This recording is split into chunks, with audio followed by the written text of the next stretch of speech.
Hi, hello, welcome to Lucid Study. This is Vivek. In Class 8, Semester 1, today we will be discussing about a new chapter, which is the second chapter, and it's Land, Soil, Water, Natural Vegetation, and Wildlife Resources.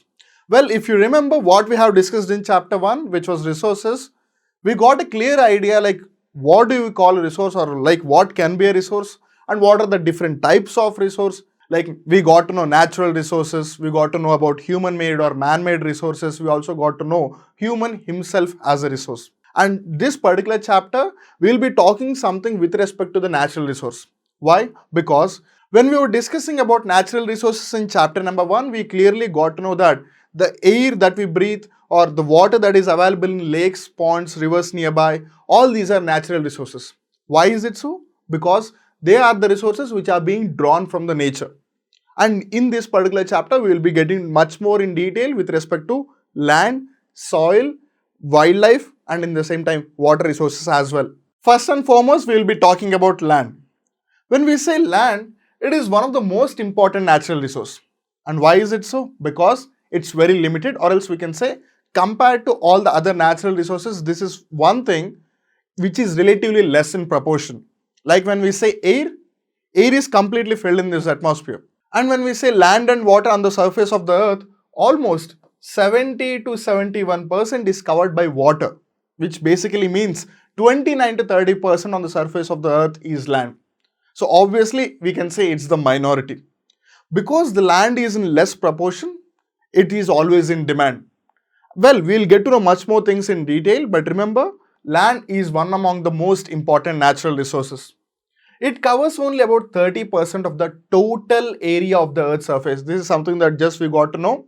Why? Because 70 to 71% of the Earth's total surface is covered by water and the remaining 29 to 30% is covered by land. Or else in generally you can say 30%. And all parts of this small percentage are not habitable. And that is why it is very important to know that land is one of the most important natural resource. First and foremost, land is a natural resource, no doubt about it. But why land has become a very important natural resource? Because it is in less proportion. It is only 30%. And even in the 30% which is there among the total surface or area of the earth, now the whole land is not habitable. What do you mean by habitable or not habitable? Which basically means living organisms cannot survive in those sort of places, or else we can say it is very difficult for survival of living organisms. Like, have you ever seen a person living in Sahara Desert? Obviously not. Why is it so? Because the temperatures are very high. Have you ever seen a person living in Antarctica? No. Why is it so? Because the temperatures are very cold over there. And hence, we know that it's not only about human beings, living organisms in general, plants, animals, human beings, they can't live or strive or survive in harsh environmental conditions. They always look for those environmental conditions which suits them and where they feel comfortable. And if you don't feel comfortable, obviously you won't be living there. And if you are not able to live in a particular place, you call it as a non-habitable zone or non-habitable region.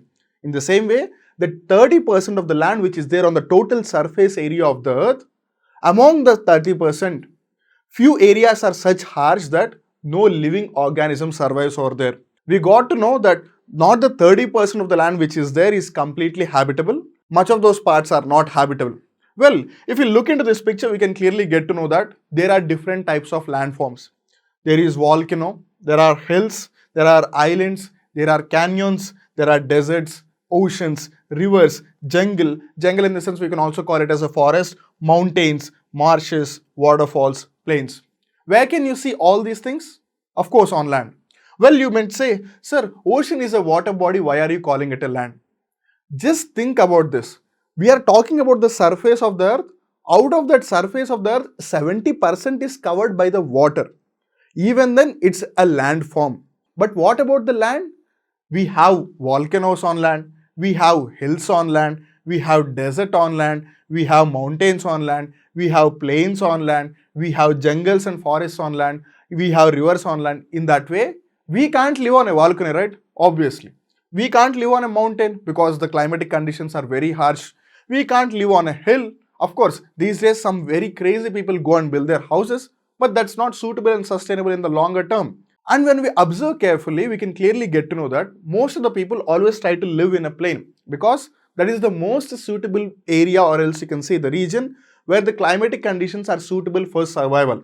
And hence, when we look throughout the world, the population is not evenly distributed. What do you mean by that? When you say India, the states like Uttar Pradesh and Bihar has the largest population, whereas the northeastern states like Arunachal Pradesh, Assam, Mizoram, Manipur, Tripura, they doesn't have that much large population, where they are least populated. Even though Russia is the largest country in area wise, but when you talk about population, China is the largest one.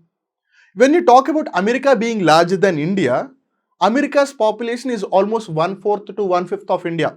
India's population is approximately 140 crores, whereas America's population is hardly 40 to 45 crores, which basically means even though the area is much bigger than India's, America's population is less. And why is it so? Because America's climatic conditions are not that suitable. And hence we can clearly see this uneven distribution of population in different parts of the world, and of course in India as well, because mainly due to varied characteristics of land and climate. One, as we already got to know that there are different landforms on land. We can't live on a volcano, we can't live on a hill, we can't live on a river. So obviously we need to search for those places which are a plain or which are almost similar to a plain. And that's why Uttar Pradesh, Bihar, which are basically northern plains, that's why the population in India is higher, or you can say larger over there. And northeastern states, where we have already talked about states like Arunachal Pradesh, Assam, it is a hilly region and hence the population is less. And that's what lead to the uneven distribution of population. Whenever someone asks you the question, what is the reason, or else you can say what are the reasons for the uneven distribution of the population in the world or even in India, it is because of two major factors. One, because of the land, or else you can say the landforms or the land factors, and number two is the climate of that particular region or area. And when we talk about land in particular, again, the rugged topography, steep slopes of the mountains, low-lying areas which are susceptible to waterlogging, desert areas, thick forested areas are normally sparsely populated or uninhabited. Just a while ago we were discussing something like, if there is a volcano, will you dare to live over there? Obviously not. Even I won't be daring to do that. If there is a mountain or a very big hill, do you really think you will be living over there? No. You will try to live far away from it. And why is it so? Because the surface is not even, it's steep. And it's not only about the steep slopes, the rugged topography. What do you mean by rugged topography? Just imagine, this is what we call a plane surface. And if the surface is something like this, up and down, something like ding, ding, ding, ding, ding, ding, ding, ding, ding, ding. No one will be dare to do that, right? No one will be daring to live in such sort of places. And we know that when you see a mountain, it's something like this. Do you really think that people will be living somewhere over here? No. In the same way, low-lying areas which are susceptible to waterlogging. What do you mean by that? Just imagine if this is the area where people are living. If something falls from over there, it can be water, it can be ice, whatever thing. Water, obviously we know that it flows from higher areas to lower areas. In that way, this place would be submerged. So people will be living there? No. In the same way, we also know that there are forests and jungles. So there are wild animals which are roaming in that forest. So obviously people won't dare again to live in those sort of areas. And hence, in general, areas which have these sort of features like rugged topography, steep slopes, like in the mountains, low-lying areas where water can be logging, or desert areas where the climatic conditions are very harsh. You can't even find a tree properly to take some shade or to take some rest, or thick forested areas. These are generally sparsely populated. Sparsely, what do you mean by that? The population is very less, or else you can say, if there is huge population, then you call it densely populated. And if the people are less in number, then you call it sparsely populated. So where can you see more population? It's in the plains. Plains and river valleys offer suitable land for agriculture, and that's why they are the densely populated areas of the world. It's not only about India. In fact, when you look about the whole world, wherever there are plain regions or wherever there are some river valleys, that's where the population lies. And why? Because there you get land to do agriculture. In order to survive, the first and primary requisite for human being is, of course, to breathe in air, and the next is eating food and drinking water. If there is no food and water, we are very sure that human beings won't be able to survive. In fact, it's not only about human beings, all the plants, animals and human beings, including themselves, they won't be living. So wherever there is a suitable condition like plains or river valleys, it is a proper place for doing agriculture. And when there is agriculture, you need to take care about it. It's not something like you just sow the seed, you go somewhere else, you come back and you will get the fruit of it. No, agriculture doesn't happen in that way. If that's the scenario, we would be calling it as a forest, not as agriculture. Because when someone says agriculture, it's a science. You need to sow the seeds in the right time. You need to take care of the saplings. You need to take care of the insects and the pests from attacking the crops. You need to take care before the harvesting. You need to take care during the ripening season. You need to make sure the fertilizers and manures are applied at the right point of time and in the right amounts as well. In that way, agriculture is not an easy thing.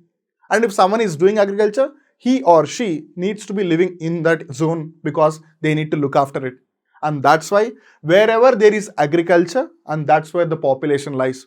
And this is not only with respect to India, it's all over the world, the situation is the same.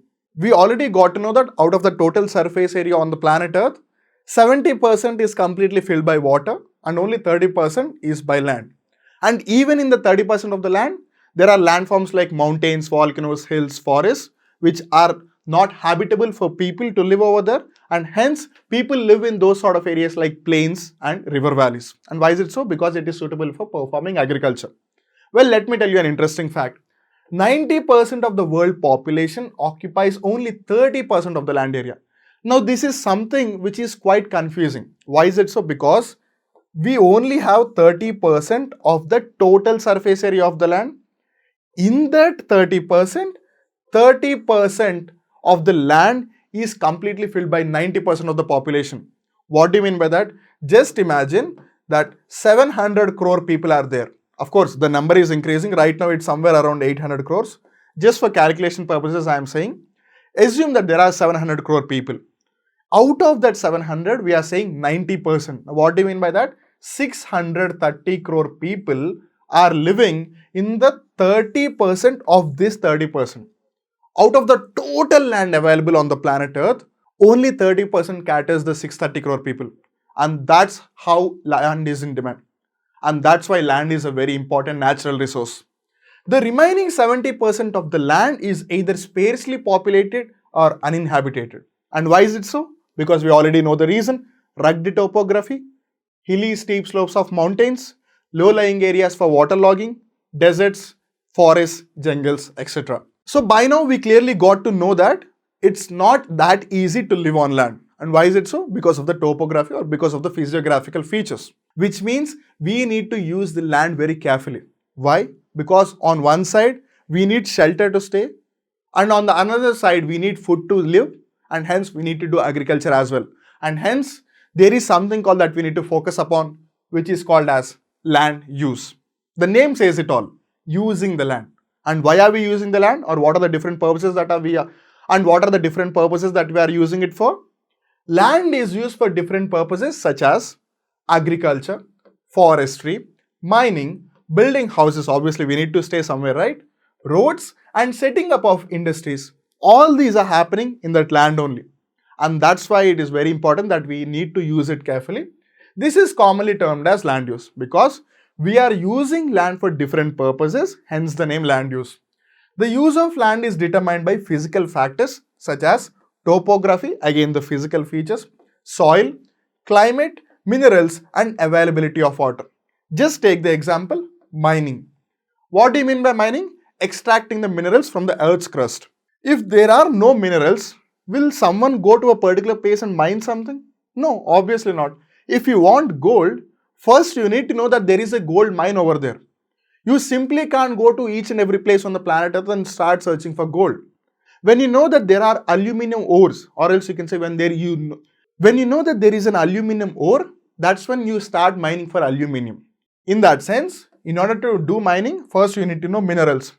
And if you don't find any minerals, obviously you won't be doing mining.